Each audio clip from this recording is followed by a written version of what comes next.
So my son and I went into the vintage toy exchange in Matlock when we were on our travels recently, and we really went in just to sort of look around.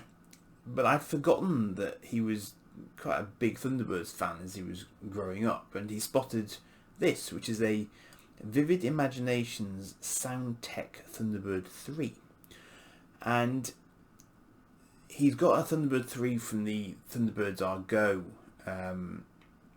series, this modern CGI real models mix series, which I quite enjoyed actually. I thought it was quite well done. But he actually always really liked the style of the original Thunderbirds from the original show. So he grabbed this, and really interesting. And I haven't really had much chance to look at it, so I'm going to get out of its box to have a look at it with you for the first time. I know it's got sounds and it's got various little bits and bobs to it inside. I'll turn the box around for you. It's not a sort of mint condition box, but you can see it's got quite a lot of different play features to it. I'm not quite sure when this dates from, but it has got a web address for it there, and it's from the time when sort of Carlton had obviously bought out the sort of Jerry Anderson shows. You can see there's also a Thunderbird 1, a Thunderbird 2, and a Stingray in the series as well, it would seem. It may even be that we've got the Thunderbird 2 of this series at home already, actually, looking at it. It's possible. So let's dig in. So as you can see, it's a good size. It's probably very similarly sized to the modern, well, say the more modern Thunderbird 3 that we got from the modern sort of animated show version of it. So let's just have a quick look. So it's very difficult to get it all in shot, really. That's slightly better for you there. Don't know if you can hear that.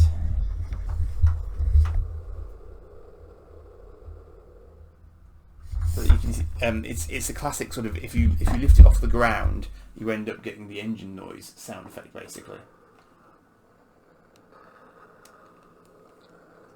So that's quite cool. It's quite a nice colour red. I think it's a nice vivid red. It's not as orangey as they sometimes are.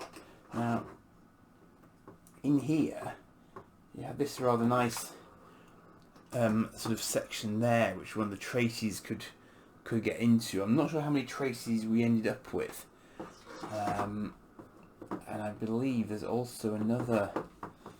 This is where I start falling over, because I know there's another hatch at the top, but I don't know how to get into it. There we go. So you can see there's another hatch at the top there, which is also a nice detail.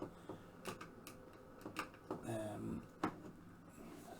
can't quite see what this is. Oh yes, here we go. So this is quite a nice little thing as well. So you can see there. So there's actually a pull-out chair for a little tiny figure here, who's still up there. So there is at least one figure with it.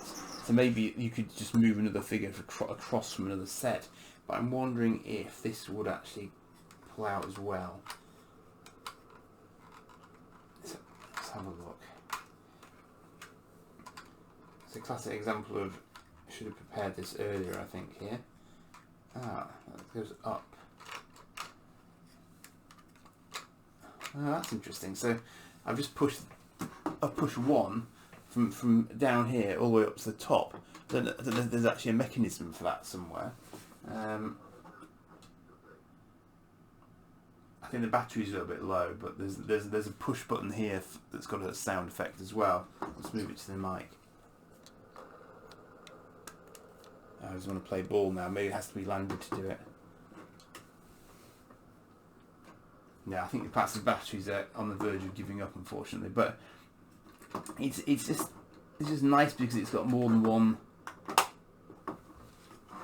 string to its bow in terms of actually managing to fit the characters in this sort of relatively small scale is quite a nice touch. I'm not entirely sure how I'm supposed to then move down. There's actually I'm guessing that does it.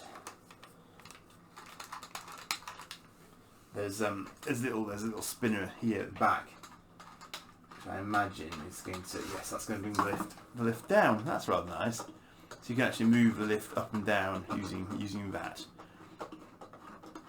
I guess the idea was that if they'd just been sort of delivered into the bottom of Thunderbird 3, then they could get lifted up by you doing that. That's a clever idea. I don't know if there's anything in the bottom half here. Probably a battery compartment lurking somewhere, I would imagine. Oh, and that looks like the pressure point for triggering the launch noises and so on for it. So I mean, it's a really nice weight. It's very solid. The plastic's really solid, and this is a very clean example of it, I think, as well. So it's in really good shape for what I imagine its age is. It's also very sensibly got a rubberized nose, which I think has allowed them to get away with quite a pointy nose for something which these days would probably be frowned upon. So I think it's a really nice toy, and I think it looks the part. I think it looks very close to the as it was in the show originally, and you could definitely get a lot of sort of swooshing going on with it without too much difficulty at all. So I think my son had a good eye for that one. Definitely, it was a good shout. So yes, that was in Matlock, that store. If you ever want to venture forth and have a look at it yourself. And the only other thing I got from there was actually something Lego-y, but I will do a separate video on that at some point, because that I did sort of buy for myself out of curiosity more than anything else. So there we are. So that's it for this one. Thanks for watching, and see you again.